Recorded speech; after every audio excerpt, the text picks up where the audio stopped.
Bonsoir, bonsoir à toutes, bonsoir à tous. Je suis Patrick Scheder, je suis le créateur de ce mouvement avec Nicolas Escache, qui est là-bas. On va co-animer cette soirée totalement atypique de ce mouvement, l'écologie culturelle. En fait, l'écologie culturelle, c'est dire que l'écologie, c'est pas seulement la science, c'est pas seulement la raison, mais c'est aussi la sensation. C'est aussi ceux qui connaissent rien, qui vont pas lire le rapport du GIEC, mais qui vont sentir des choses et se dire « ouais, on le ressent en nous, on a besoin d'aller vers cette écologie ». En fait, c'est susciter un désir d'écologie. Alors ça, c'est qu'une partie, parce que l'autre partie, c'est de mélanger les gens et les genres. C'est pour ça que ce soir, on accueille, par exemple, aussi bien un arboriste grimpeur qu'une juriste, que moi qui suis artiste, que Nicolas qui dirige Sciences Po à Caen. Voilà, et puis il y a EcoTalk avec Noémie et Thomas qui sont là, donc qui sont dans la communication. On pense que l'écologie doit être à l'image de la société, un mélange, et pas seulement des gens qui ont la même formation, et pour nous c'est très important. Donc du coup, on va commencer par de la musique. Ça vous va ?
Merci.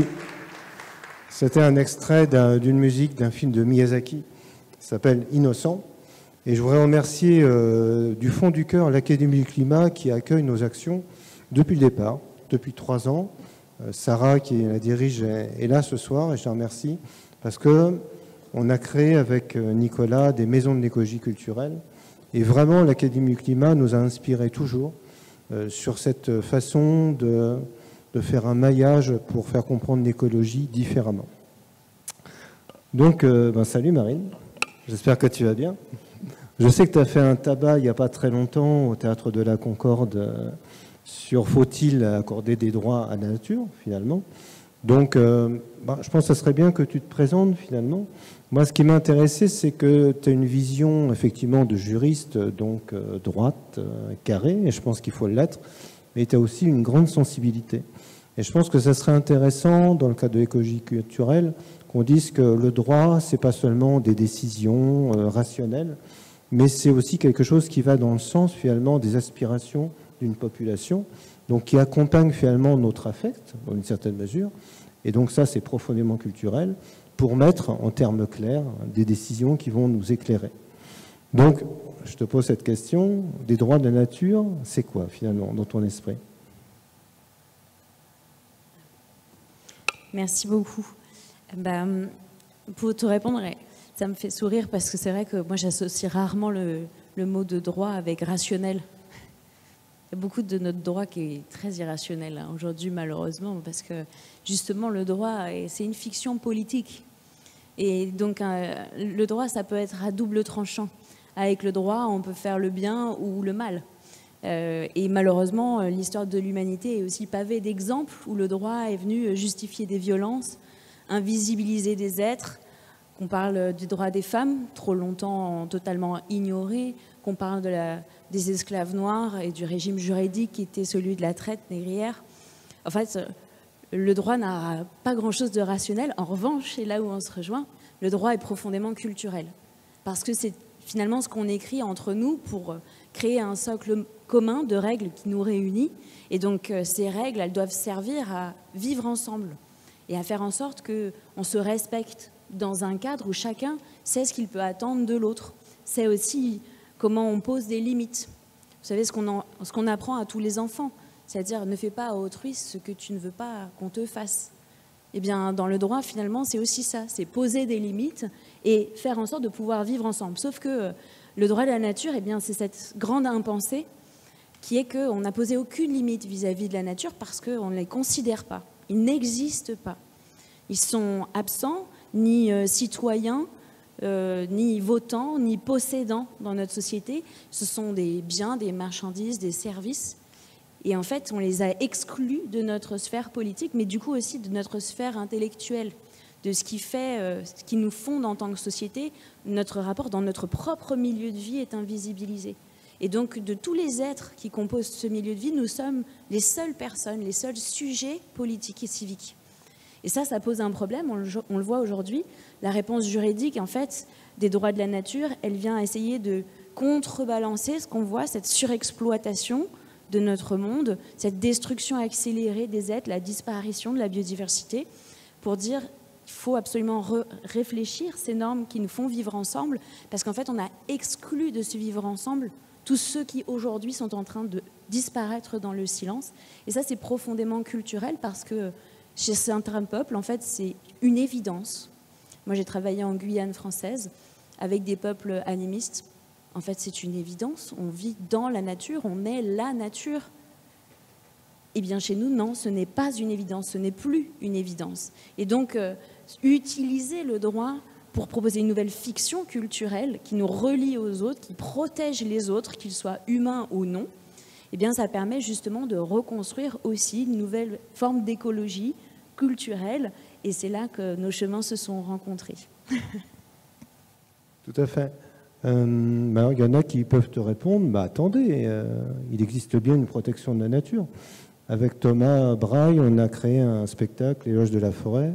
On commence par cette histoire emblématique de George Sand qui a sauvé la forêt de Fontainebleau d'abattage en écrivant la première tribune écologique, finalement, en 1872. Alors, est-ce que c'est la même chose, protéger la nature et lui donner des droits? Alors, aujourd'hui, effectivement, on a ce qu'on appelle le droit de l'environnement. C'est tout un tas de normes qui régissent en fait la manière dont on se comporte vis-à-vis de différentes ressources. Je dis bien pas vis-à-vis d'autres êtres, mais comment on gère nos ressources. Puisque l'homme étant, dans notre conception du monde, au sommet de la pyramide du vivant, seul sujet juridique, eh bien, un peu comme dans la fiction, enfin dans la construction qu'on s'est fait depuis l'Ancien Testament, que finalement, dans le Jardin d'Éden, Ève et Adam peuvent librement disposer de tout ce que Dieu a créé. Et donc, nous pouvons disposer de toutes les créatures. Eh bien, cette fiction juridique, elle a perduré et elle s'est retrouvée aussi avec Descartes dans notre façon de concevoir le monde et dans notre droit. Parce que, justement, on considère aujourd'hui donc ce qu'on appelle la summa divisio, la division depuis le droit romain entre les personnes et les choses. Il n'y a que deux catégories juridiques. Et donc, aujourd'hui, notre droit de l'environnement repose sur cette conception de notre rapport de gestionnaire aux choses. Donc, on a le code forestier, le code minier, le code qui régit l'eau, le littoral, etc. On a découpé le monde en petites cases, principalement sur la question de comment on se sert des autres. Comment on se sert de ces non-humains, de ces forêts, de ces arbres, comment on se sert des poissons dans la mer, etc.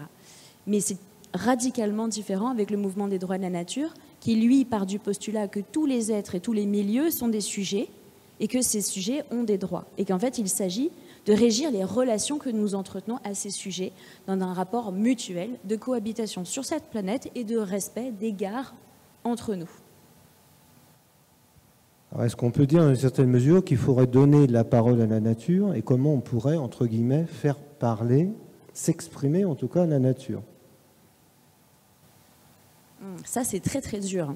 Déjà, quand on voit qu'on n'arrive pas très bien à s'entendre et à s'écouter entre humains, imagine un peu le défi que c'est de faire la place à la nature aujourd'hui. Mais en fait, c'est une question très importante parce que moi, je crois profondément que il y en a par exemple qui cherchent aujourd'hui à comprendre ce que disent les baleines, les cachalots.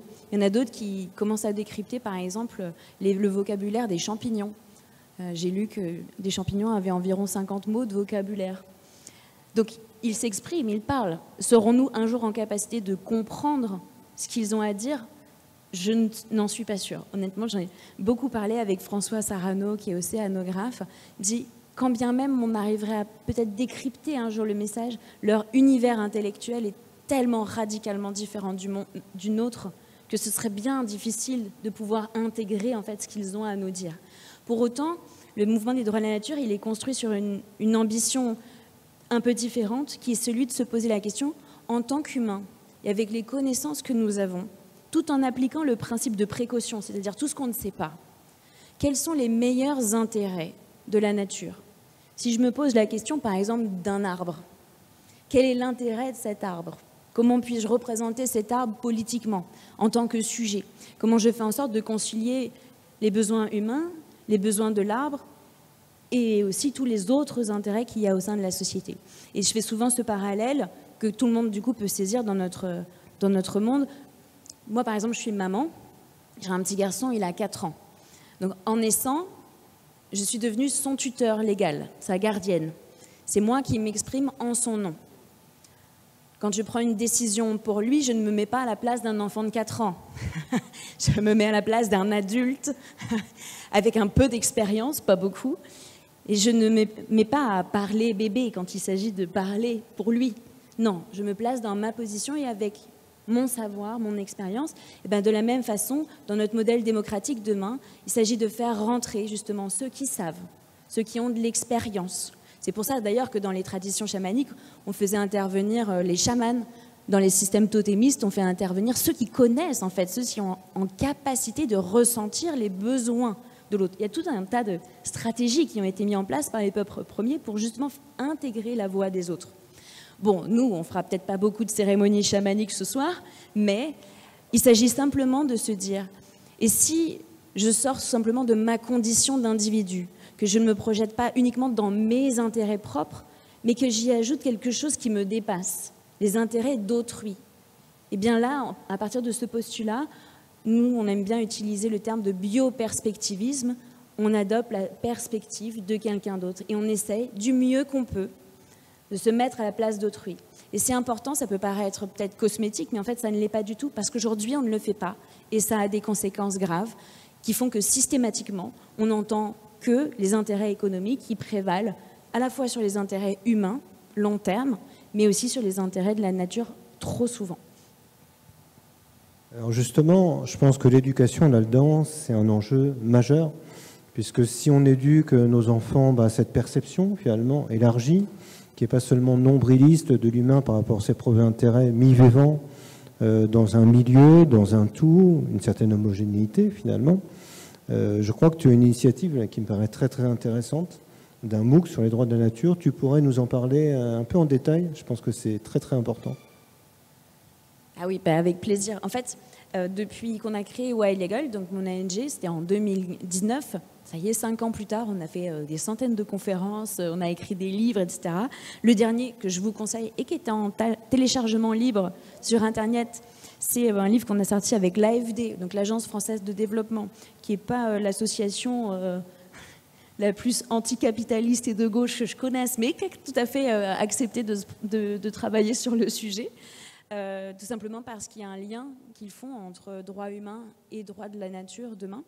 Eh bien, on s'est posé la question, qu'est-ce qu'on pourrait faire de plus pour transmettre ce savoir, pour proposer un format qui soit élaboré par quelqu'un qui a des bases en ingénierie pédagogique et qui puisse diffuser massivement ce format. Donc on a choisi de faire un MOOC accessible en ligne et que ce MOOC serve ensuite à ce que cette communauté qui apprend grâce au MOOC ensuite se retrouve sur une plateforme où elle va avoir tous les outils pour agir. Parce qu'avec Wild Legal, ça fait 5 ans qu'on expérimente des choses sur le terrain avec des associations, des élus, comme ici, avec la ville de Paris, et puisqu'on a fait, vous savez peut-être, en décembre dernier, le procès pour les droits de la Seine, au Théâtre de la Concorde, tu l'as évoqué avant, et dans plein de territoires, on expérimente des choses, et ça, on veut le mettre à disposition de tous ceux qui ont envie de se former et d'agir localement, parce que, évidemment, notre ambition, à terme, ça va avoir un mouvement des droits de la nature fort en France qui va aller réclamer une modification de nos textes et faire inscrire les droits de la nature dans le droit français.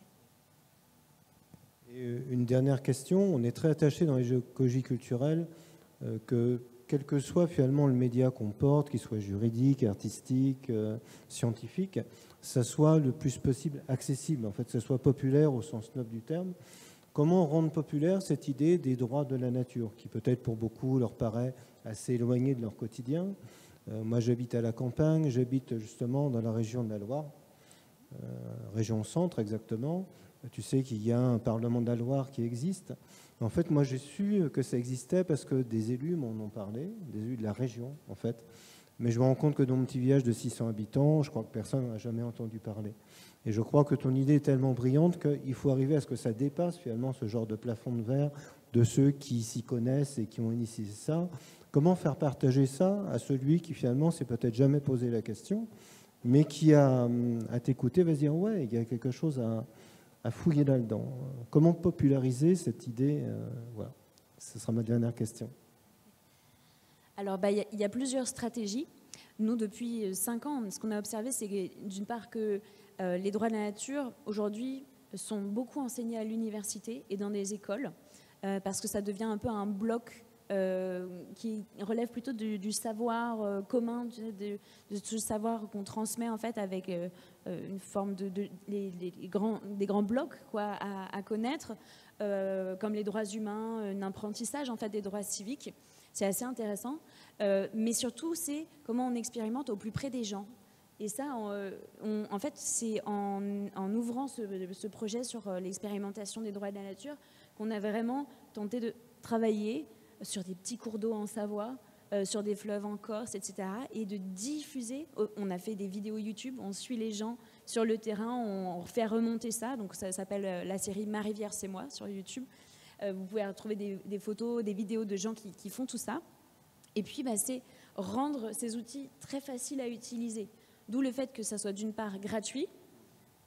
Donc ça, c'est une barrière pour beaucoup de personnes quand on propose des contenus payants. Voilà. Donc on a fait le choix que ce soit gratuit, ce qui ne veut pas dire que ça ne coûte rien. D'ailleurs, on a un crowdfunding en cours en ce moment, si vous voulez nous aider à financer ce projet fou.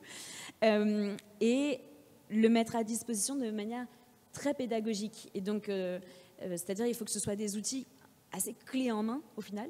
Et puis, on travaille avec beaucoup d'artistes. Des artistes plasticiens comme sur la scène avec Jan Tomaszewski qui est un artiste qui a eu le prix Koal cette année pour son travail justement sur Sequana. Avec lui on a monté tout un process d'art dans la rue au bord de l'eau et dans des lieux extraordinaires à Paris comme au Carnavalet. On accompagne énormément en fait ce processus par l'art aussi, par le théâtre vivant, d'autres outils qui nous permettent comme ça de véritablement penser avec des festivals écolos, des festivals de musique. On s'est monté, nous, à Climax à Bordeaux, qui est un grand festival de musique et de savoir. Et donc, on a un peu ça dans notre ADN à la base, populaire, exigeant pour autant, et vraiment dans cette dynamique de passer par les territoires. Mais pour que ça passe par les territoires, ça ne peut pas reposer que sur Wild Legal. Donc il faut qu'on mette ce savoir complètement à disposition, parce que sinon on sera obligé de se déplacer partout. Et ça, c'est infaisable. C'est vraiment cette bascule, en fait, dans un outil hyper simple et hyper efficace qu'on veut essayer de faire. Merci beaucoup, Marine. On va continuer à parler du rapport charnel intime au territoire et au terrain. Bonjour Thomas Braille, vous êtes arboriste grimpeur, vous êtes défenseur des arbres. Vous avez entamé une grève de la faim contre le projet d'autoroute A69 entre Toulouse et Castres, dont il faut rappeler un peu l'absurdité, 53 km pour gagner à peine 15 minutes. Vous êtes aussi le créateur du groupe national de surveillance des arbres, qui articule à la fois la préservation des arbres, l'éducation auprès du grand public, et puis le soutien de mobilisation locale partout en France. Et puis vous avez été aussi l'auteur avec Florence Basson de L'homme qui sauvait les arbres aux éditions Artaud. Et puis vous avez également monté avec Patrick Scheder, Patrick l'a mentionné, un spectacle Éloge de la forêt, dont la première a été montée ici, en face de l'Académie du climat pour la Nuit Blanche. Alors justement, ces actions emblématiques dont on parle, notamment contre l'abattage des arbres, comment vous envisagez le lien avec la place des arbres? On parlait de la place quotidienne dans les territoires et dans l'action publique. Au fond, c'est aussi la rencontre entre l'action directe et puis la pénétration dans le droit, dans la réglementation, mais aussi dans l'imaginaire. Comment les arbres rentrent dans la construction des récits des territoires. Comment ce lien se fait entre des actions ponctuelles et puis aussi une pénétration dans un temps plus long? Merci pour l'invitation. En fait, je pense qu'on a perdu ce lien charnel avec les arbres depuis peu, depuis qu'on a bien enfermé les gens dans les villes, qu'on les a enfermés dans un univers bétonné, bitumé. Et il y a du coup une bascule, il y a une déconnexion profonde, mais je pense que c'est pas si vieux que ça en fait. Et pour en revenir à ça, moi je l'ai toujours dit, je trouve qu'on est très mal servi en France au niveau de la législation pour la protection des arbres, ça c'est une certitude. L'association elle a été créée au tout début parce qu'un alignement d'arbres devait être abattu. Et dans le Code de l'environnement, il y a un article de loi qui est le L350-3 du Code de l'environnement qui interdit de porter atteinte et d'abattre les alignements d'arbres. Ça a commencé tout bêtement, voilà, et je me suis accroché dans ma ville de Mazamet où j'avais passé 10 ans en tant que jardinier pour éviter qu'on abatte ces arbres-là, puisqu'on m'avait alerté qu'ils devaient être abattus. Et puis en fait, on s'aperçoit que de fil en aiguille, ensuite on va s'accrocher 28 jours devant le ministère pour parler à l'époque à Elisabeth Borne, qui était ministre de la Transition écologique, lui dire, mais...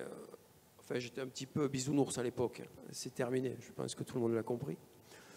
Et voilà, et je me suis dit, il y a un article de loi, en fait, pourquoi on ne respecte pas la loi? Si aujourd'hui vous roulez à 200 km/h sur l'autoroute, vous n'avez plus de permis. Mais il y en a qui se permettent d'abattre des arbres en toute impunité. Et en fait, c'est de là que tout est parti. Et moi, depuis 5 ans, maintenant bientôt, enfin ça va faire 6 ans maintenant que le GNSA existe, je me suis déplacé un petit peu partout, on a été alerté un petit peu partout, et en fait on s'aperçoit que des parcs naturels régionaux, pardon, je perds la voix, des parcs naturels régionaux, des EBC, des espaces boisés classés, des zones Natura 2000, en fait tout ça est déclassé ou est totalement ignoré pour des projets qui, une fois de plus, sont pour l'intérêt humain. Et je trouve vraiment regrettable aujourd'hui qu'il n'y ait pas en 2025, à l'heure où on a de plus en plus besoin des forêts, besoin des arbres, où on sait les canicules que l'on a tous les étés, les incendies qui s'accentuent finalement. On parle aujourd'hui de méga-feux, mais en fait le système est simple. À partir du moment où on a moins d'arbres, il fait chaud. À partir du moment où il fait chaud, en fait ça brûle. Je veux dire, un enfant de 4 ans l'aurait compris. Et aujourd'hui, voilà, en 2025, je me dis, là où on devrait encore plus avoir de protection forte, eh bien, on est toujours en train de se battre et on ne devrait pas être là ce soir et avoir une fois de plus un débat sur les droits de la nature. Elle l'a très bien rappelé, Marine, moi je suis parti aussi en Guyane. J'ai vécu au Sénégal aussi pendant une année complète. Et c'est des personnes qui ont gardé des racines profondes avec ce qu'est le vivant. Et nous, peuples occidentaux, qui nous disons très intelligents, en fait, je trouve qu'on est vraiment très cons, en fait. Voilà. Quels sont justement les fronts juridiques aujourd'hui sur la question de l'arbre, puisque en fait la question de l'arbre a une précédence en fait sur la question du droit de la nature. On peut penser par exemple au texte Les arbres doivent-ils plaider, qui a été un texte quand même assez pionnier sur ces questions-là. Et puis après, il y a eu au niveau local des chartes, des barèmes, mais qui ne vont pas assez loin. En 2019, il y a une déclaration des droits de la nature, enfin de l'arbre, mais qui a été rédigée sans contrainte juridique, sans portée juridique. Quels sont aujourd'hui, puisque effectivement vous portez au niveau local aussi d'abord le respect du droit, vous l'avez dit, et puis aussi des fronts juridiques. Où se situent ces fronts juridiques aujourd'hui, notamment au niveau local? Sur quoi on peut jouer, quel levier on peut activer sur le plan juridique?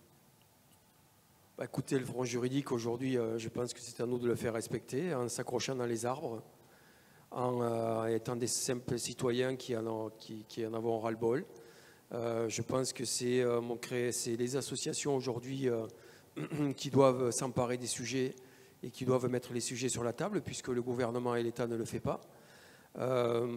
J'ai clairement dit une fois sur France Inter que s'il n'y avait pas les associations aujourd'hui, je ne sais pas dans quel état serait cette pauvre planète, mais on ne devrait pas avoir à créer d'associations non plus. On ne devrait pas être là et on ne devrait pas avoir à créer d'associations. Marine devrait être chez elle avec son fils et elle devrait juste s'occuper à des moments de quelques personnes qui font des pas de côté, mais tout le monde fait des pas de côté aujourd'hui et c'est pas normal. Et je pense que le juridique aujourd'hui, c'est à nous, en tant qu'association, avec nos téléphones, à dire à des maires ou à des présidents de conseil régional ou départemental ou à des ministres qu'en fait ils font des bêtises. Et à force de le marteler peut-être, à force de leur mettre la honte et de les afficher, peut-être qu'un jour ils vont se dire oui. Mais ce que j'ai peur, c'est qu'ils se réveillent le jour où ils verront qu'on a de plus en plus de mal à respirer, qu'il fait de plus en plus chaud, et là ils viendront pleurer dans nos baskets, quoi. Mais bon, j'espère qu'on aura encore des baskets, quoi. Voilà. On va parler un peu du volet aussi sensible. On parlait en introduction du rapport au terrain. Vous dites l'arbre est fascinant aussi parce qu'il est aérien. On peut regarder dans une troisième dimension. Finalement, la canopée, c'est aussi une version verticale. La tour parlait de zone critique, mais ça amène un autre regard sur l'espace, sur la cartographie. Et puis, on parlait du Parlement de Loire, qui a choisi quand même un format, celui de l'audition, la théâtralité. Et vous aussi, finalement, par Éloge de la Forêt, vous allez vers le théâtre.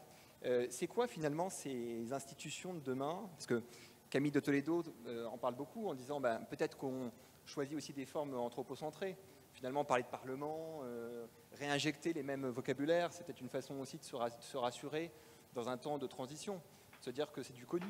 Est-ce qu'on n'invente pas aussi d'autres institutions possibles autour de la performance, autour de l'oralité, autour de formes peut-être plus spontanées, d'être ensemble, des chartes plus souples? Enfin, comment vous pouvez imaginer ces imaginaires qui sont déjà en train de se créer et comment vous formalisez sur le plan de l'institution nouvelle version et sur le plan des récits, c'est ce rapport finalement dans les territoires à l'arbre ou aux arbres? Et pourquoi le théâtre? Parce que ça m'intéresse. On partage ça, il se trouve que je partage aussi cet amour du théâtre et du cirque, et cette rencontre entre cet amour ancien du théâtre et ce combat pour les arbres, comment c'est revenu finalement, et pourquoi ce choix? Moi, j'ai toujours dit à mon fils qu'il fallait qu'il ait plusieurs cordes à son arc. Moi, je sais faire plein de choses et tant mieux. J'ai touché à l'art très, très tôt, très jeune. Je fais de la musique, c'est pour ça qu'il y a une guitare derrière moi aussi. Mais en tout cas, je pense qu'aujourd'hui, en fait, ne venez pas m'écouter en conférence pour que je vous trouve des solutions, j'en sais rien. J'essaye des trucs. Je pense qu'on n'a personne à l'heure actuelle à la solution. On fait du mieux qu'on peut, on essaye de se débrouiller avec ce qu'on a, malgré le fait qu'on nous restreigne souvent, je trouve, nos champs d'action. Mais en tout cas, je me dis que je vois beaucoup aujourd'hui de personnes qui s'affichent sur les réseaux sociaux, qui ont des millions d'abonnés et qui font entre guillemets de la merde. Je me dis, nous on essaye de faire des choses aussi culturelles, hein. Peut-être qu'on va essayer de raccrocher des personnes au wagon et par ce biais-là, passer par derrière eux et leur souffler à l'oreille, ouais, mais on fait ça aussi parce qu'on aimerait vous parler d'autre chose, quoi. Voilà pourquoi je fais ça. Un mot aussi sur la transmission, parce que vous avez évoqué effectivement le rôle de la transmission et vous parlez beaucoup de votre fils. D'ailleurs, vous lisez dans le cadre du spectacle aussi une lettre à votre fils. Quelle place ça occupe pour vous, la transmission, y compris par rapport aux actions locales aussi, parce qu'il y a une action aussi de sensibilisation, de transmission, d'éducation. Et comment on peut créer, là aussi, sur la question de l'oralité, dans les territoires, des régimes de passage, de transmission. L'arbre s'y prête beaucoup. D'ailleurs, j'ai en tête aussi, par exemple, les communes qui font planter un arbre pour une naissance ou pour un baptême. Est-ce que ce n'est pas un moyen aussi assez symbolique d'attacher à l'arbre et d'avoir une vision très individuelle de l'arbre? Parce qu'il y a une très belle phrase aussi de comparaison entre la Suède et la France qui me vient en tête, où un auteur disait en France, on voit toujours des masses indistinctes. En Suède, c'est une des sommes d'individualité. Chaque arbre est un individu. Est-ce que ce n'est pas une manière aussi de mieux rattacher une vision sensible et puis personnelle à l'arbre? Je pense que, enfin, on ne m'enlèvera jamais de la tête que l'éducation nationale, elle est à côté de la plaque. Ça, c'est sûr. Tant qu'on ne renverra pas nos enfants dans les forêts, tant qu'on ne leur refera pas de l'école en forêt, tant qu'on ne les sensibilisera pas à ce que c'est vraiment, et de toucher du doigt ce que c'est qu'un arbre, un ruisseau, un rocher, leur faire sentir les choses, tant qu'on les laissera enfermer sur des chaises qui font mal aux fesses, sous des néons, et 8 heures par jour, je pense qu'on n'a rien compris, quoi. Il n'y a rien de mieux pour nous éloigner de la nature que d'enfermer nos gamins dans des centres comme ça. Et j'en ai été la première victime, déjà, je le dis. Et après, enfin, moi, le groupe national de surveillance des arbres, il a été créé pour ça. Il a été créé pour faire de la pédagogie. On a des juristes pour sensibiliser les gens. Je pense que la bataille de l'opinion publique, aujourd'hui, on l'a gagnée avec les écureuils. Je pense que dans la rue, vous demandez à quelqu'un ce que c'est un écureuil, bon, déjà, il va vous parler de la bestiole. Mais après, si vous lui faites creuser un petit peu, vous lui parlez des gens qui s'accrochent dans les arbres, il va dire oui, oui, j'ai déjà entendu. On a gagné cette bataille idéologique. On a gagné le fait que les gens nous aiment pour ça. Là, déjà, c'est énorme parce que les médias, je pense, travaillent beaucoup sur la détestation aussi des personnes comme nous qui essayons de défendre le vivant parce qu'on empêche des gros lobbies ou des grandes entreprises de s'en foutre plein les fouilles. Et donc, à un moment donné, voilà. Donc, les petites victoires qu'on a tous les jours, tant mieux, il faut les savourer. Je pense que oui, on fait grimper des gamins dans les arbres dès qu'on peut. On fait des ateliers aussi de grimpe. Et moi, je suis assez attristé de voir qu'il y a des enfants qui vivent dans des grandes villes, qui ont des parents qui n'ont pas forcément les moyens. Et plutôt que l'État prenne ça en main de reconnecter les gamins à la nature, en fait, ben, si les parents n'ont pas la possibilité de les envoyer un petit peu se balader en forêt ou sortir, ben, en fait, on a une déconnexion profonde, quoi. Voilà. Et peut-être, dernière question, c'est vrai qu'on parle beaucoup de l'entité arbre, de l'objet arbre. Est-ce que ça ne fait pas finalement aussi écran à la compréhension de l'écosystème dans sa globalité? Parce que derrière l'arbre, il y a beaucoup de solidarité entre les arbres. On parlait tout à l'heure du vocabulaire des champignons, mais les arbres communiquent entre eux, il y a des interactions évidemment très riches, très multiples. Est-ce que le fait de mettre toujours en avant l'arbre dans la symbolique, c'est pas une forme là aussi d'anthropocentrisme finalement, et ça fait pas écran à la capacité de comprendre de manière plus holistique le territoire? Comment on fait cette jonction entre l'objet totem, on parlera peut-être tout à l'heure de la question du totem aussi avec l'animal, parce qu'il y a beaucoup d'animaux totems dans l'écologie, et puis une autre perception cartographique, une autre perception de l'espace, qui n'est pas régie par des entités comme ça qui seraient posées sur un terrain nu, mais en fait des interactions, des symbioses, des connivences entre des éléments du vivant. Moi, ça ne me dérange pas de faire de l'anthropocentrisme. Je trouve que l'arbre, il nous ressemble, sauf que je pense qu'il est bien plus intelligent que nous, déjà. Il a bien plus à nous apprendre. Il est calme, il ne fait pas de bruit, il ne casse les pieds à personne. Déjà, ça s'est réglé. Et pour m'être vraiment promené et enfoncé dans la forêt guyanaise, enfin, vous ressentez une forme de plénitude, quoi. Et que vous ressentirez jamais ailleurs. Et je la ressens absolument pas quand je me promène là. Je prends l'avenue Rivoli, je sais pas quoi. Là, je me sens pas du tout bien, en fait. J'ai envie de rentrer chez moi avec mes arbres déjà.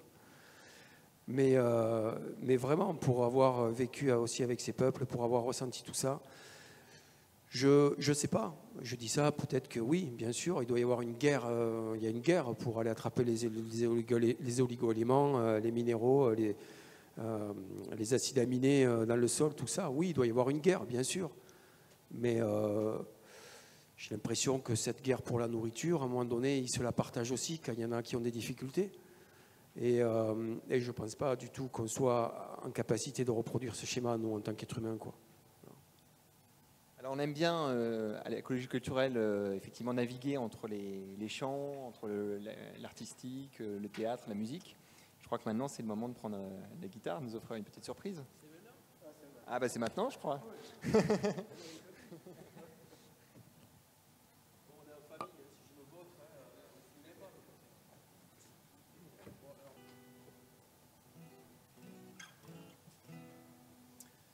Un morceau qui s'appelle Trees Are Birds. Tout le monde a compris ou je traduis? Parce que je suis vraiment nul en anglais, donc ceux qui n'ont pas compris, je vous la fais. Ça veut dire les oiseaux sont des arbres.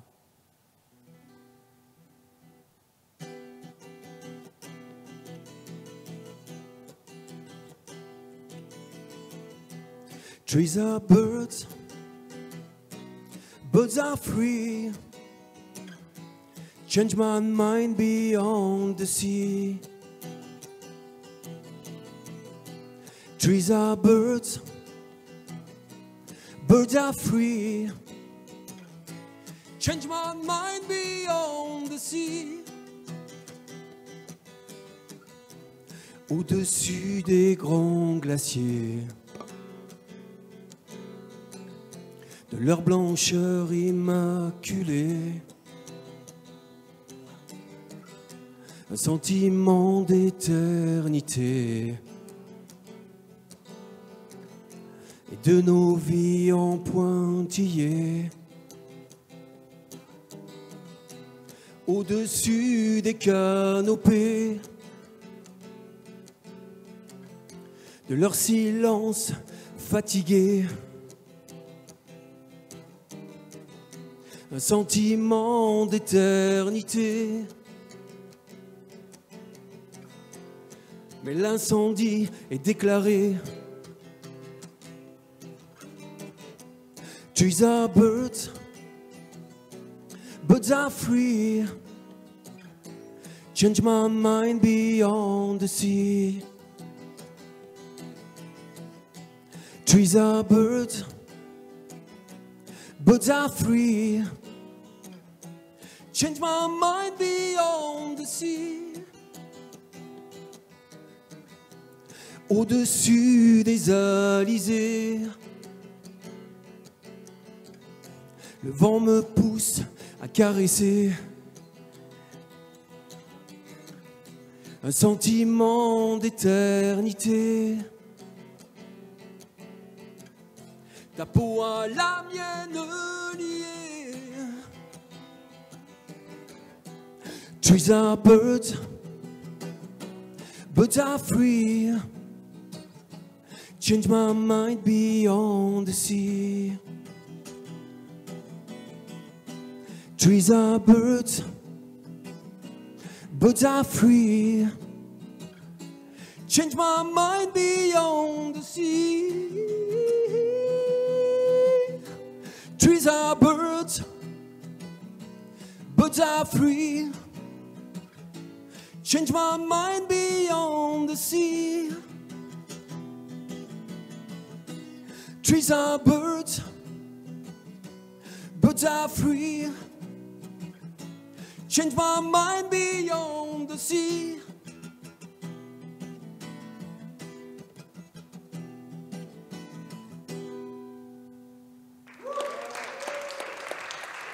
Eh ben.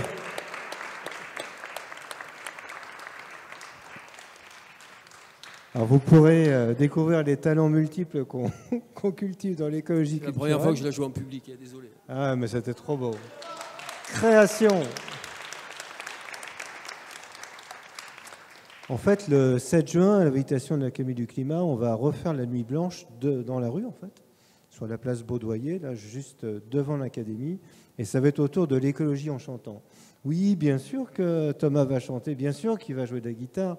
Il y aura Nelson aussi qui est rappeur qui sera là, mais il y a plein de surprises, je ne peux pas tout vous dire. Mais retenez, 7 juin, Nuit Blanche à partir de 21h, on va s'éclater.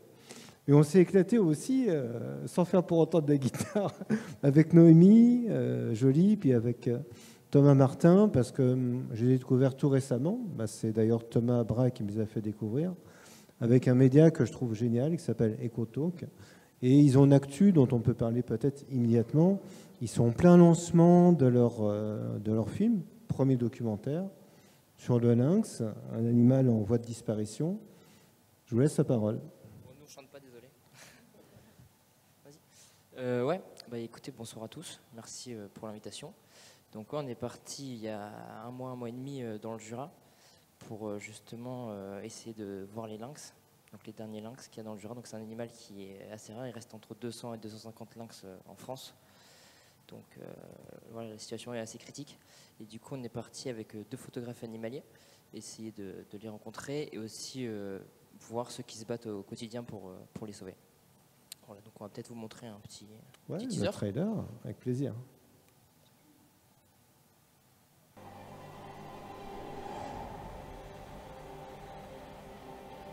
À ce jour, on a relâché 29 et on a bon espoir d'en relâcher au moins 30 plus très prochainement.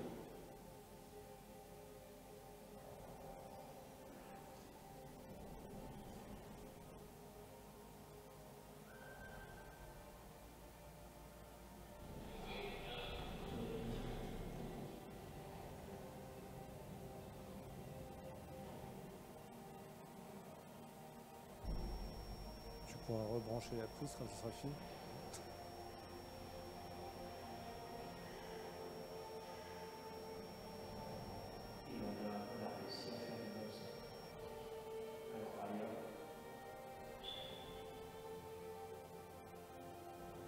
J'espère qu'on peut faire, si je ne connais pas qu'on puisse y arriver, je voudrais arrêter.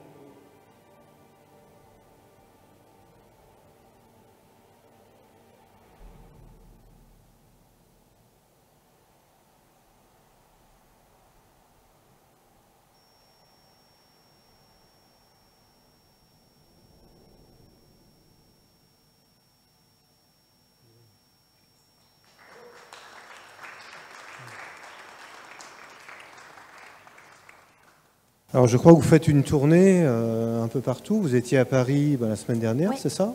Ouais, longtemps, ouais. Vous pouvez nous en dire un peu plus du coup? Ben oui, on a décidé avant de le rendre accessible à tout le monde de faire une petite tournée de ciné-débat pour avoir l'occasion de le projeter et puis ensuite de discuter avec tous les naturalistes et aussi le personnel du centre Athénas qui s'occupe de soigner et récupérer les lynx victimes de braconnage, de collisions, etc. Et donc d'avoir un échange après le documentaire. Et donc on a fait quatre projections la semaine dernière à Paris. Et maintenant on va partir dans le Jura, dans les grandes villes de France principalement aussi, faire un petit tour de France. Ouais. Alors du coup, les droits de la nature, pour vous, c'est quoi par rapport à cette approche animalière finalement? Parce qu'il n'y a pas que le lynx auquel vous vous intéressez, il y a les animaux qui sont dans les eaux marins. Je crois que c'est intéressant que vous montriez un peu toute la palette en fait, quoi. Nous, c'est vrai que dans notre travail, nous, on n'est pas du tout spécialistes dans les droits de la nature, mais au quotidien, on a plein d'exemples où on se rend compte que les droits de la nature ne font que reculer. Que ce soit avec les orques de Marineland, même pas forcément avec des animaux, mais les glaciers de la Girose, où on prévoit de construire un téléphérique à plus de 3000 mètres de hauteur, donc sur un glacier qui est en train de fondre. Donc c'est vraiment des aberrations. Les aires marines protégées qui sont pas vraiment protégées, les loups qui sont abattus alors que c'est une espèce qui est protégée, qui était avant strictement protégée. Donc oui, c'est assez problématique de se dire qu'on parle d'espèces qui est censée être protégée mais qui sont quand même abattues. L'année dernière, il y a quand même 204 loups qui ont été abattus alors que c'est une espèce protégée. Donc en fait, ce qu'on voit, c'est que dès qu'il y a des intérêts politiques ou économiques, les droits de la nature en fait passent après, quoi. Donc c'est vraiment ça le problème. Donc vous voyez comment idéalement l'évolution, parce qu'on se rend compte que c'est pas le tout d'avoir des droits, encore faut-il les respecter et les faire respecter. Donc dans vos rêves les plus fous, qu'est-ce qu'il faut faire finalement? Parce qu'a priori, la prise de conscience actuelle n'est pas suffisante. Quel serait le cran supplémentaire? Moi, j'ai vu en avant-première votre documentaire. Vous alliez aussi voir les habitants, qu'est-ce qu'ils en pensaient? Et comment il pouvait y avoir aussi parfois des pressions supposées, d'ailleurs peut-être dans l'esprit des chasseurs, etc. Comment convaincre la population au plus près finalement? Parce que ça passe beaucoup par la proximité et pas seulement par la décision venue d'en haut. Idéalement, que faut-il faire? C'est vrai que de toute façon, ça rejoint ce que vous disiez tous les deux tout à l'heure, c'est qu'on n'est même pas encore, en tout cas sur certains combats, pas au stade d'imaginer de nouvelles protections, de nouveaux droits, mais déjà essayer de faire respecter ceux qui existent déjà. Donc ça, c'est déjà très très compliqué aujourd'hui. Donc nous, c'est vrai qu'on a vu sur le terrain, on était donc dans le Doubs, c'est là qu'on a tourné le documentaire, et c'est vraiment le massif où il y a le plus de lynx en termes de concentration. Donc les gens sont censés savoir qu'autour de chez eux, il y a quand même le plus grand félin d'Europe, c'est quand même une grande part du patrimoine là-bas. Et on s'est rendu compte que la majorité des gens, en tout cas, peut-être c'était la faute à pas de chance, mais je pense pas, qu'on a interrogé, avec qui on a discuté, n'étaient même pas au courant de la présence du lynx chez eux, et certains ne savaient même pas ce que c'était qu'un lynx. Donc on est quand même face à la problématique de l'éducation, de la déconnexion totale avec la nature. C'est sûr, on se dit souvent que pour que les gens aient envie de protéger quelque chose, il faut qu'ils le connaissent déjà. Enfin, on voit, tu parlais des animaux totems tout à l'heure, aujourd'hui les baleines elles sont protégées parce que tout le monde les connaît, tout le monde les aime. Et donc on s'est levé pour forcer nos dirigeants à avoir une protection pour ces animaux-là. Les grands prédateurs en France n'ont pas du tout la cote. Parce que tu disais tout à l'heure, il y a un intérêt économique, un intérêt politique autour de tout ça. Donc je pense que l'avantage qu'on a, c'est qu'on a la force du nombre, à défaut d'avoir le pouvoir politique entre nos mains. Mais ouais, nous dans un monde idéal, c'est que chacun a une meilleure connexion avec la nature, connaît au moins la faune qui l'entoure, pas besoin de connaître toute la forêt tropicale, mais au moins si on sait ce qu'il y a chez nous, c'est déjà bien. Et donc si on la connaît, si on l'aime, on aura envie de la protéger, on mettra de la pression sur nos dirigeants, et donc le législateur aussi aura plus de pouvoir en main, et on fera passer des lois, on fera voter des textes, et c'est comme ça que ça pourrait fonctionner dans un monde idéal en tout cas.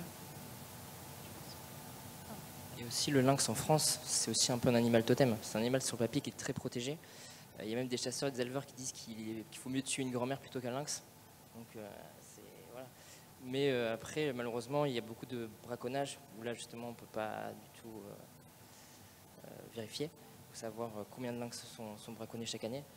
Donc oui, il y a le lynx, il y a des animaux totems. Vous avez beaucoup de gens qui vous suivent, des dizaines de milliers de personnes. En fait, comment est-ce que vous vivez votre action, votre souhait en diffusant beaucoup de vidéos? Et je crois que c'est un sujet qui est très important pour le présent et pour l'avenir. Est-ce que vous vous situeriez quelque chose qui soit du journalisme finalement? Ou est-ce que vous souhaitez, ou simplement parce que les choses se font comme ça, être influenceur? Comment vous définiriez votre travail? Ou est-ce que c'est à la frange de tout ça, ou peut-être que c'est autre chose? Et je pense que c'est très important parce que je crois que le métier d'influenceuse, d'influenceur, c'est plutôt un dur métier qui connaît des mauvais moments en ce moment. Comment vous positionnez sur le présent et sur l'avenir? On est très intéressant avec OG Culturel de se dire qu'il y a un impact sur le présent, et dans 3, dans 4, dans 5 ans, et cette histoire des droits ne peut pas être éphémère, c'est bien évident. Comment faire en sorte que ce soit durable, votre façon de communiquer? Écoute, nous, c'est vrai qu'on n'avait pas du tout prévu de créer EcoTalk. De base, Noémie était en droit, moi j'étais en commerce. On se rendait compte aussi que ça ne nous plaisait pas forcément. Et puis, avec le Covid, on a vraiment eu un déclic. Et aussi, Thomas en parlait tout à l'heure avec les incendies. Donc les méga-feux, où là, il y a eu les incendies en Australie l'année d'après. Et on s'est dit, vraiment, c'était le coup de massue, quoi. On s'est dit, comment est-ce qu'on peut faire pour agir? Et on s'est dit, écoute, comme tu disais aussi, Thomas tout à l'heure, il y a beaucoup de bêtises sur les réseaux. On s'est dit, voilà, on va essayer d'apporter aussi du contenu un peu plus intéressant, un peu plus construit. Et voilà, c'est de là où est venu EcoTalk. Et voilà. Et non, du coup, on n'est pas du tout journaliste. Et on ne se prétend pas être journaliste. Et voilà, on n'a aucune formation. Mais on s'est dit, voilà, si personne n'agit, si personne ne sensibilise sur ces sujets, qui va le faire à notre place, quoi?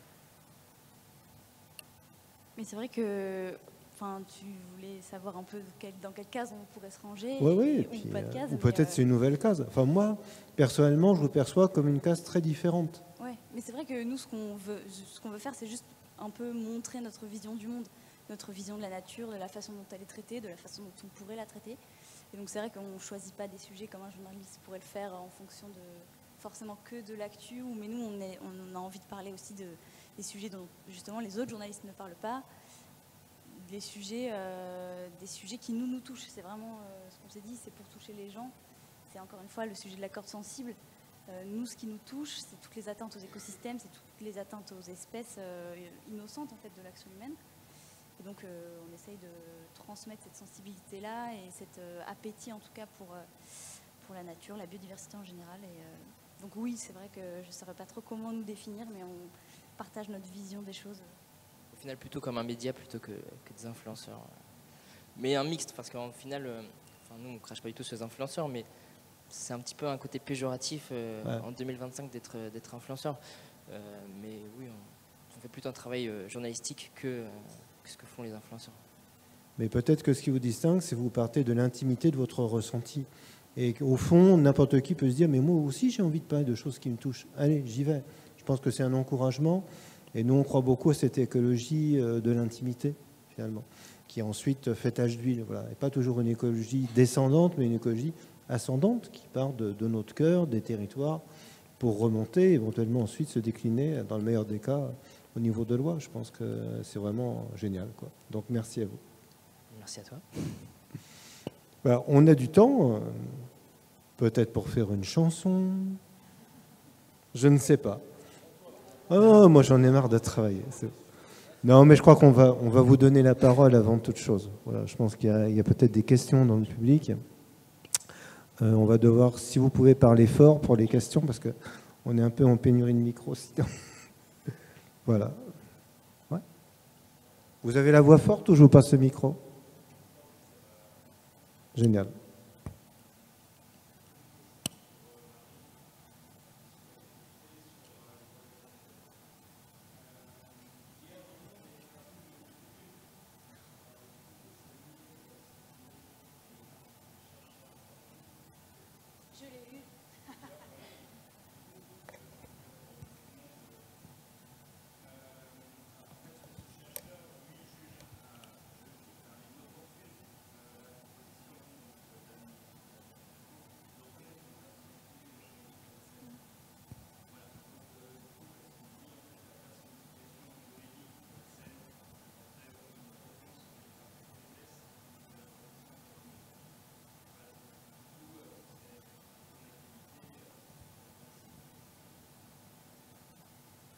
Bah, merci beaucoup pour cette question.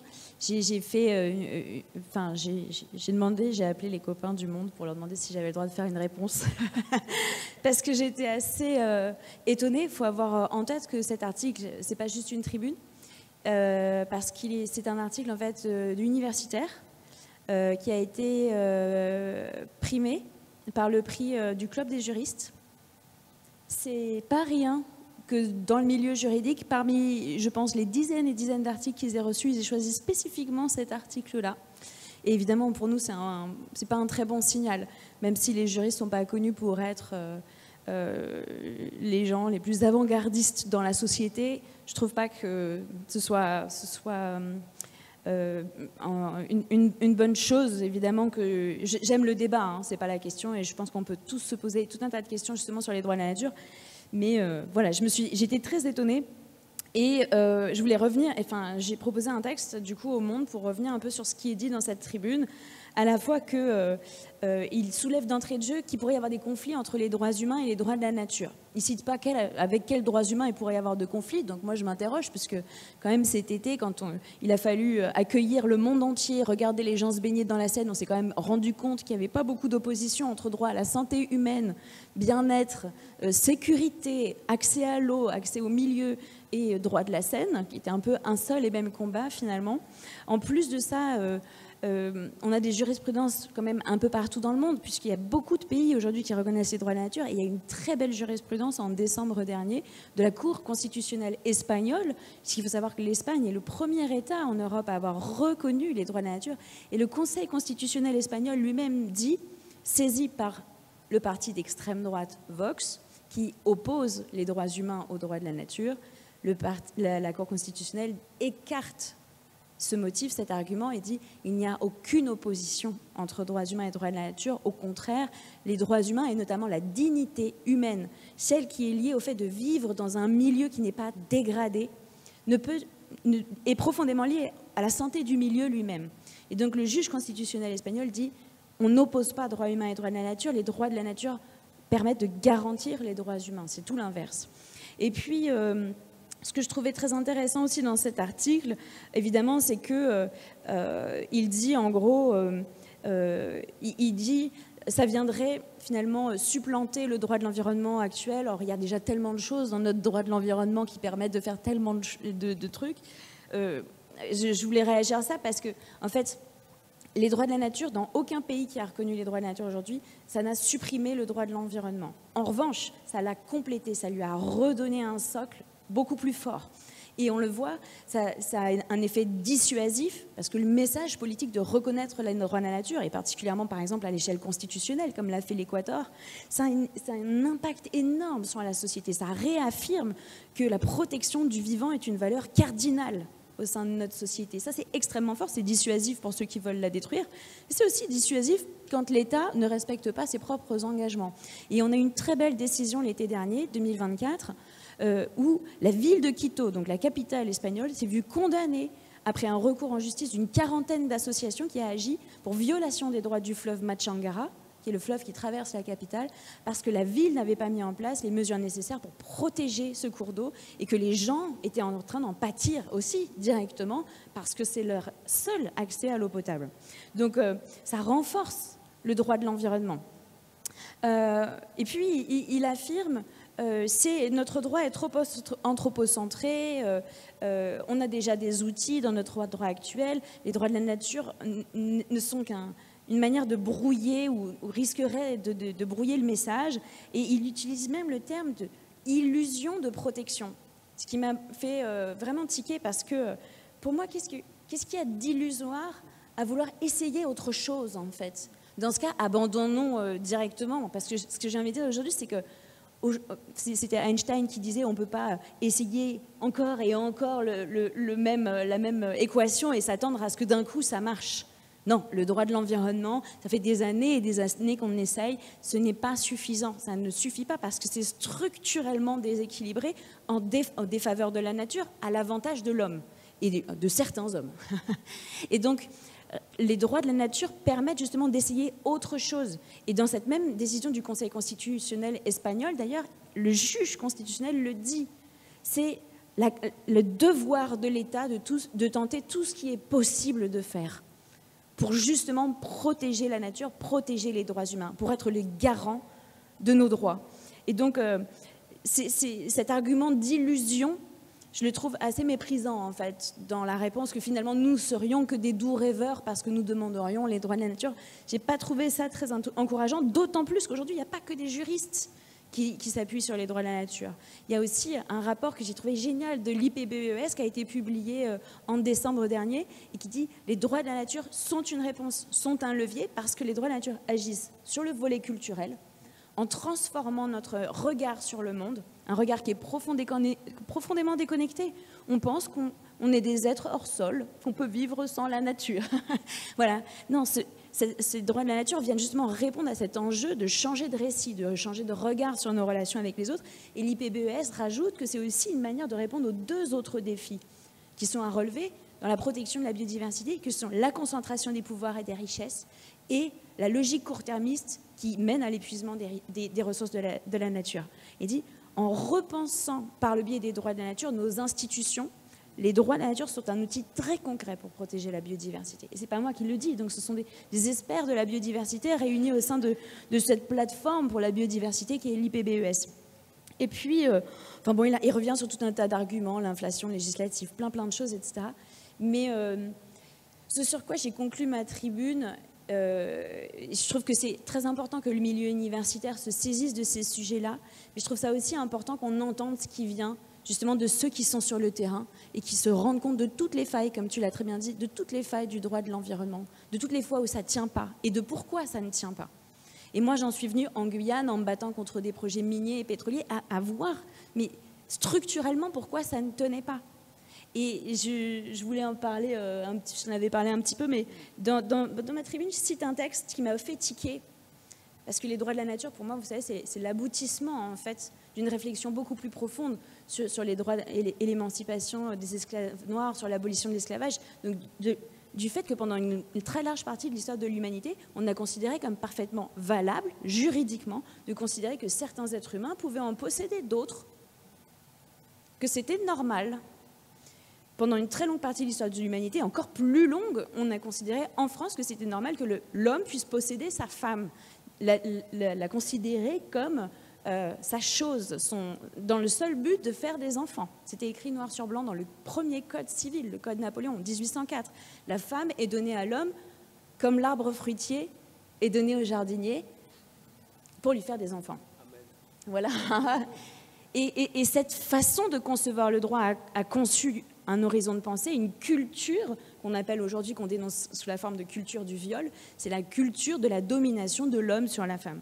Et il y avait un texte qu'a écrit Victor Hugo, 1812, à Léon Richer, qui est rédacteur en chef de l'Avenir des femmes, un magazine à l'époque où il plaide pour la cause des femmes et notamment l'accession au droit de vote. Et il dit des mots très forts. Il dit « Dans notre législation, telle qu'elle est, la femme ne possède pas, elle n'este pas en justice, elle ne vote pas, elle ne compte pas, elle n'est pas. Il y a des citoyens, il n'y a pas de citoyennes. C'est là un état violent et il faut qu'il cesse. » Et bien, si vous remplacez le terme de femme par le terme de nature, on est dans la situation aujourd'hui de dire tout simplement la nature, en fait, n'existe pas. Il est temps qu'elle advienne dans notre modèle juridique. Il lui tend de lui reconnaître des droits. Et je pense que dans le milieu universitaire, il faut que ces situations, ces discussions, elles aient lieu, mais il faut aussi faire preuve d'ouverture vers ceux qui, comme nous, agissent sur le terrain et qui, tous les jours, constatons les failles du droit actuel et qui cherchons des solutions. Il ne faut pas fermer la porte, il ne faut pas dire c'est illusoire tant qu'on n'a pas essayé. Et avec le mouvement des droits de la nature, avec Wild Legal, c'est ce qu'on fait, en toute humilité, on essaye. On fait de notre mieux, tu l'as très bien dit, on fait de notre mieux, on tente des choses, il y a probablement des choses qui ne vont pas marcher. Eh bien, il faut continuer à chercher tant qu'on n'a pas trouvé la bonne solution. Ce qu'on voit aujourd'hui, en revanche, c'est que si on ne fait rien, ça ne peut qu'aller encore pire, et ça ne va faire que continuer à se dégrader comme situation.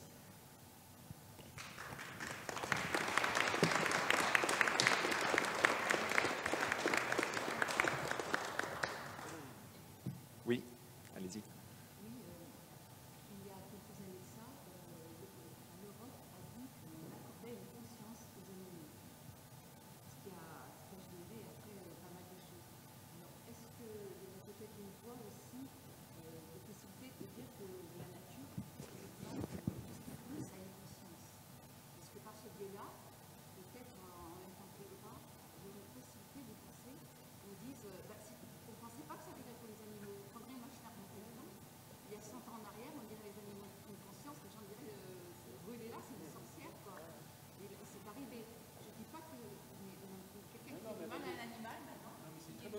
Allez au bout, parce que j'ai fait ça, c'est une très bonne question. Allez-y, continuez. Maintenant, quelqu'un qui fait du mal sciemment un animal, il faut trouver son adieu.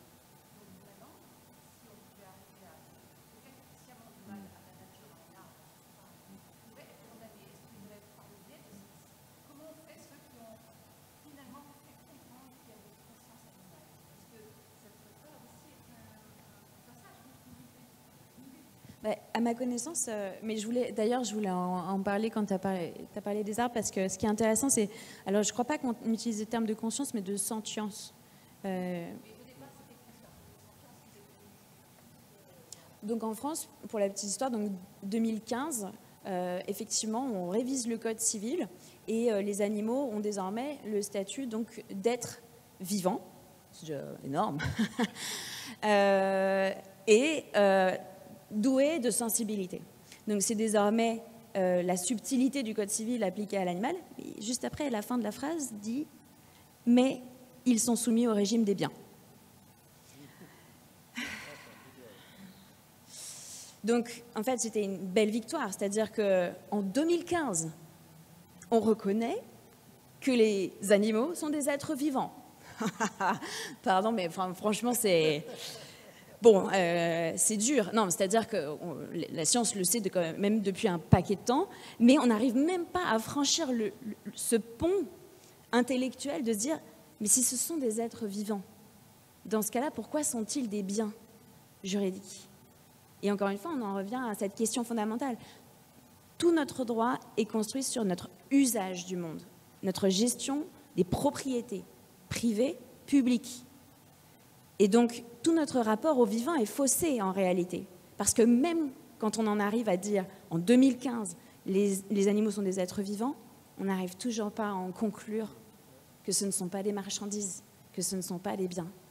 Et ce qui me fait encore finalement plus tiquer de cette question, c'est que les arbres aussi sont des êtres vivants. Ils sont même des êtres sentients. Il y a des scientifiques qui disent qu'ils ont même plus de capacité à ressentir le monde que nous. Et eux, par contre, ils ne sont pas prévus dans le Code civil.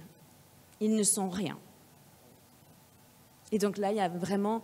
Vous voyez à quel point notre droit, c'est même pas qu'il y a des carences dans notre droit. C'est vraiment à la racine, et c'est pas un jeu de mots pour te permettre de rebondir, mais il faut vraiment aller à la racine du problème. On ne peut pas juste transformer le droit de l'environnement et penser qu'avec quelques petits ajouts, ça va suffire. Non, parce que notre droit de l'environnement, il est dicté par notre vision du monde, comme en 1804, quand on voyait les femmes comme des simples poules pondeuses.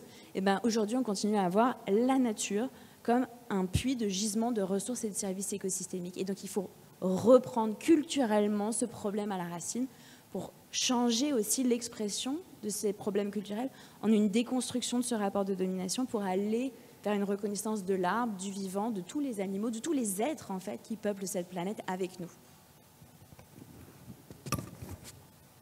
Après, juste pour rebondir, je pense qu'il n'y a pas une volonté profonde non plus de faire en sorte qu'on reconnaisse que les plantes sont vivantes. Parce qu'il y a un modèle économique derrière et tout ça. Je veux dire, même pour les animaux, ça a mis du temps à arriver, mais il y a un modèle économique, obligatoirement, derrière encore les personnes qui mangent de la viande. Enfin, tous ces sujets-là, ils sont assez compliqués parce que on a tous des prédateurs. Enfin, je veux dire, moi, si je meurs là, demain, il y a des asticots qui vont arriver, youpi tralala, c'est la fête, quoi. Mais c'est un débat qui est assez difficile, même pour moi, à conscientiser, parce qu'en fait, je me dis, il y a toujours quelqu'un qui nous mange, en fait, quoi. C'est difficile à... Mais par contre, je reste persuadé, oui, qu'on n'a pas envie de donner une légitimité du vivant aux plantes, parce qu'il y a toujours ce modèle économique derrière, quoi, voilà. Et je voudrais peut-être ajouter, Marine, à ce que tu disais, du point de vue de l'écologie culturelle, c'est-à-dire dire dans la culture commune comment les artistes ont pressenti ce que tu es en train d'expliquer, en fait. Parce que tu as parlé dès l'origine de Descartes. Parce que Descartes, il disait que les animaux, c'était des machines. On lui disait, non mais attendez, les hirondelles sont super intelligentes, tous les ans elles reviennent au même endroit, quasiment à la même heure. Il disait justement, ça prouve qu'elles sont bêtes, elles sont réglées comme des horloges. Donc ça, c'est la vision cartésienne. Donc 20 ans après, il y a le fameux Jean de La Fontaine, bon, pas la peine de vous le présenter, qui dit, mais Descartes, il dit n'importe quoi. En fait, les animaux sont intelligents, ils ont certes une intelligence différente des humains, mais ils ont une intelligence qui leur rend spécifique, ils ont une sensibilité aussi.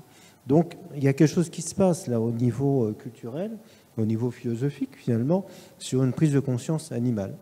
Et si on se remet encore une fois du côté des artistes, le 19e siècle est vraiment très intéressant parce qu'en fait, c'est Victor Hugo, qui a été un moment pair de France, c'est-à-dire un peu, on va dire, sénateur, quoi, qui a initié la première loi sur la protection animale en 1851. Et quand il a dit qu'il faut défendre les animaux, leurs droits, oui, leurs droits, leur sensibilité, on ne peut pas les faire souffrir impunément. Ses collègues dans l'hémicycle criaient comme des singes, des oiseaux, enfin ils sont foutus de lui, alors qu'il était super célèbre, quoi. Et c'est grâce à son opiniâtreté qu'il y a eu la première loi sur la protection animale. Alors elle était restrictive dans le sens où c'était les animaux domestiques qui devaient être protégés, bon, mais c'était un pas. Donc je pense que c'est intéressant aussi de voir que ceux qu'on a tendance à classer comme des artistes, finalement avaient aussi une vision sociétale qu'on doit récupérer à notre compte pour des combats comme ceux que vous menez toutes et tous, quoi. Y a-t-il d'autres questions? Il y en a plein. Je vous en prie.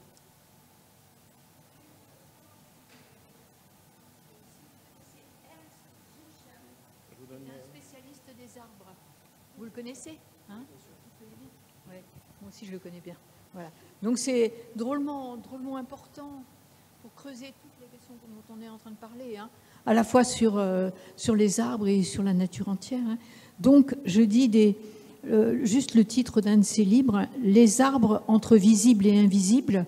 Donc il explore vraiment tout ce que tout ce qui se passe autour des arbres, au niveau des racines, hein, pour que les champignons, tout ce qui est autour, contribuent à donner préférence à ceux qui en ont besoin par rapport à telle prolongation de la racine, etc. Enfin, voilà, peut-être que tu peux développer un peu. Hein?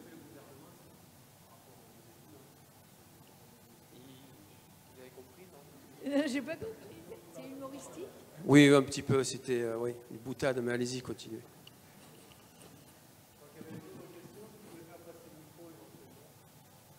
Ou alors vous parlez fort, c'est bon? Allez-y. Si vous mettez debout, je pense qu'on entendra mieux en fait. Si ça vous est possible.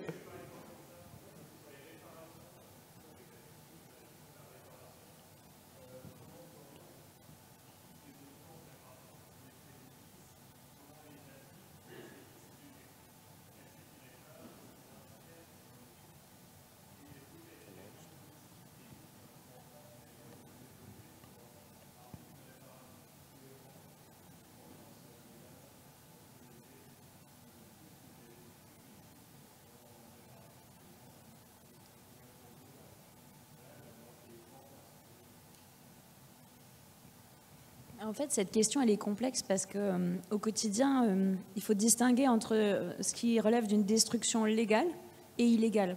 Personnellement, je ne fais pas tellement de différence parce qu'en fait, comme on l'a vu, parfois, ce qui apparaît légal en premier lieu est finalement illégal. Mais la destruction, elle est là. Et bien souvent, elle est irréparable. Et donc, aujourd'hui en France, qui est très, alors que ça fait quand même pas mal d'années qu'on a inscrit le préjudice écologique dans le code civil, malheureusement, on a très peu de cas. Très peu de cas qui nous permettent d'avoir un jugement fin, une analyse de comment le juge va se saisir d'un sujet, comment il va faire pour réparer. On a en fait un nombre de cas qui se comptent presque sur les doigts de la main. Alors que la première reconnaissance de préjudice écologique, c'était l'ERICA. C'est pas tout jeune hein, non plus. Et donc, on a beaucoup de mal à évaluer ça. Et encore une fois, pourquoi? Parce qu'on a beaucoup de mal à évaluer ce qu'est la nature et quelle valeur elle a pour nous. Et donc, aujourd'hui, le juge est quand même bien embêté parce qu'il n'a pas de barème.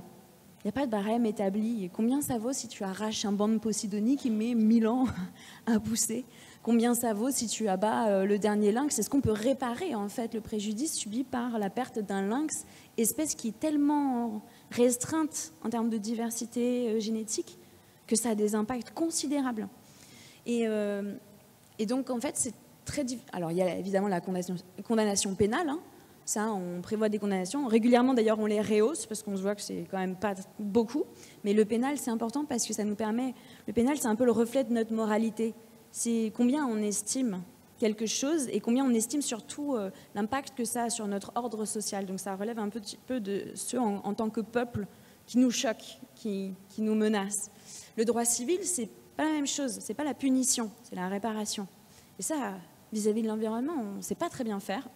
Donc on se retrouve avec des jugements assez étonnants. Il y a eu une décision dans le parc des Calanques, vous savez, en face de Marseille, en cas de braconnage, des gars qui venaient pêcher du poulpe, des oursins et qui revendaient ça dans les restos sur la côte, quoi. Et ben, il y a eu une première décision, un appel, et c'est monté jusque devant la Cour de cassation. Et en premier appel, en première décision, on avait un truc pas mal. Les gars du parc avaient estimé que un poulpe, ça se déplace de temps. Donc un oursin, c'est plutôt sédentaire. Les poissons, eux, ils se diffusent beaucoup. Ils avaient fait un montage scientifique hallucinant pour dire, voilà, on a pris tant de poissons, ça va mettre tant de surface, il faut restaurer tant de surface pour que ces poissons reviennent, etc. Et à la fin, ils s'étaient dit, du coup, on va prendre le budget du parc, on va diviser par le nombre d'hectares qu'il faut pour réparer le préjudice écologique, on fait une petite division et puis on arrive au préjudice. Je ne sais pas si vous voyez à quel point le juge est à l'aise, quoi. Hein. Et puis, il y avait rajouté ce qu'utilisent les scientifiques pour évaluer la bonne qualité d'un écosystème, ce qu'on appelle le lien trophique, c'est-à-dire les liens entre les êtres vivants. Et là, il est arrivé à une somme, dans mes souvenirs, c'était de l'ordre de 80 000 euros. Ce n'est pas énorme en soi. Le parc en demandait beaucoup plus. Les pêcheurs ont fait appel, c'est descendu encore. Le juge a enlevé les liens trophiques. Un poisson, un poisson. Bon, et alors en cours de cassation, zéro courage, le juge a dit démerdez-vous. Pour résumer la situation, il a dit moi je ne sais pas trop, je pense que le juge de la cour d'appel, il a plutôt bien fait le travail. En fait, on ne sait pas aujourd'hui correctement évaluer ce préjudice écologique. On ne prend pas en considération, par exemple, l'âge. Vous imaginez un vieux mérou comme un vieil arbre, mais ce n'est pas la même chose. Ça n'a pas la même place dans l'écosystème, c'est pas le même impact si vous sciez un arbre, un vieux chêne qui a 500 ans, que si vous taillez votre haie un peu trop près, quoi. C'est pas la même chose. Pour l'écosystème, c'est pas la même chose. De la même manière, il y a des liens ensuite au sein de l'écosystème qui prévalent et qu'on ne peut pas ressentir. Et en fait, tout ça, ça vient du fait que notre valeur, aujourd'hui, malheureusement, elle est trop axée sur les enjeux commerciaux ou les budgets qu'on établit, nous, humains. Pourquoi est-ce qu'on évalue le préjudice pour la nature au regard du budget du parc, qui est d'une part très politique, ça dépend des financements qu'on réussit à obtenir pour les écosystèmes, et puis en plus, qui ne reflète pas le préjudice, enfin, la valeur de la nature, qui représente l'investissement que nous, humains, faisons pour intervenir dans ces milieux. Donc en fait, ce n'est pas un préjudice subi par la nature, c'est un préjudice subi par les humains qui vont avoir plus de boulot pour réparer ce qui a été dégradé. Donc tout ça ne tient pas. Et c'est pour ça que les droits de la nature, pour moi, apportent une réponse importante sur cette question du préjudice écologique, parce qu'il faut regarder l'autre, il faut savoir prendre en considération l'altérité. Et si on part vraiment du préjudice subi par le milieu, on se met à le comprendre et à se mettre à sa place. Cet écosystème, qu'est-ce qu'il a subi? Mais aussi tous les individus qui composent l'écosystème, quel est leur préjudice? Et donc, cette subtilité, il faut qu'elle rentre dans notre droit. Mais pour moi, elle rentrera correctement dans le droit si on sort justement de ce prisme qui fausse notre regard, qui est celui de l'humain et du préjudice subi par les humains, et qu'on se place vraiment, encore une fois, dans le préjudice subi par la nature pour elle-même, dans sa valeur intrinsèque. Et ça n'a rien à voir.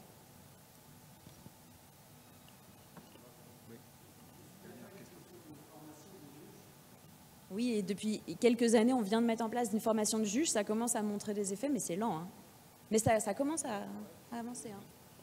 J'hésitais à rebondir là une fois parce qu'il y a plein de questions, mais en fait, prenons le cas de la 69. Je trouve qu'il y a un réel manque de courage parfois de la part des juges. Il y a un réel manque de formation à l'environnement.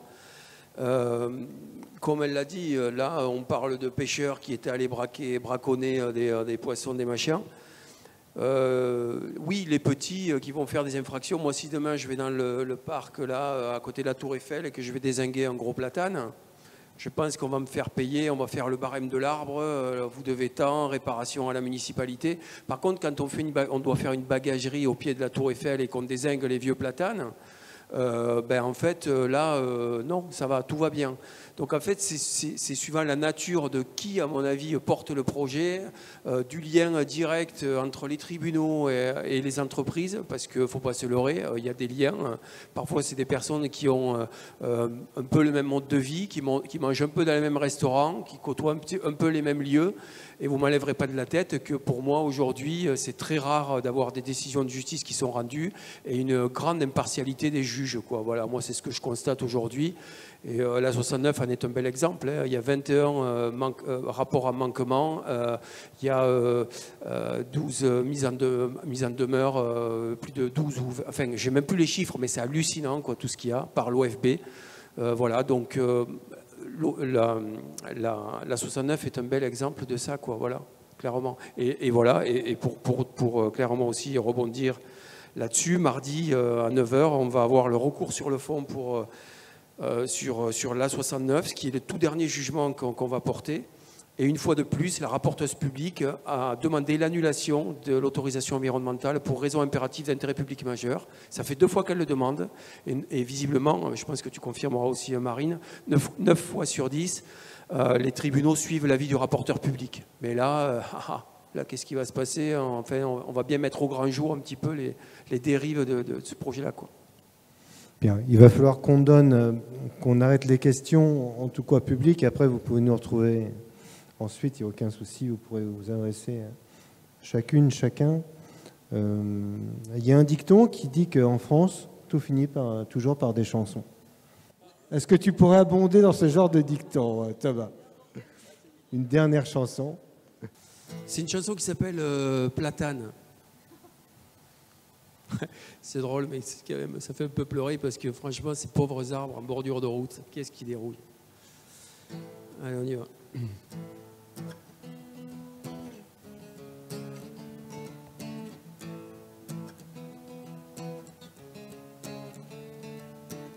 Je sens ton écorce, je sens ta puissance sous mes doigts, ta noble cause qui me pousse à me percher là. Et si les hommes n'entendent rien ou ne voient pas, à qui la faute et qui va payer pour tout ça? J'écris ton nom en lettres capitales. J'écris ton nom en lettres capitales. J'écris ton nom, je crie ton nom. La colère gronde, et toi et moi dans de beaux draps, l'apothéose et le massacre ici-bas. J'ai plus de mots pour exprimer tout mon émoi. Il y a tant de choses que je voudrais faire pour toi. J'écris ton nom en lettres capitales. J'écris ton nom en lettres capitales.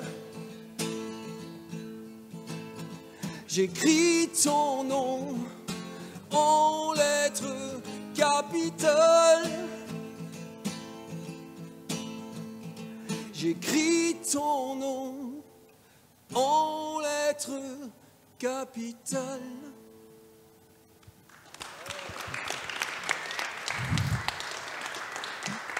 Merci. Merci beaucoup à toutes et à tous. Merci d'être venus ce soir. On a navigué dans ce décentrement finalement des droits de la nature, dans notre rapport à la domination aussi à dépasser, et puis dans une écriture qui amène sur les questions de récit, de représentation, d'institution, de traduction, d'imaginaire. Merci et à bientôt à l'Académie Climat avec l'écologie culturelle. Bon retour.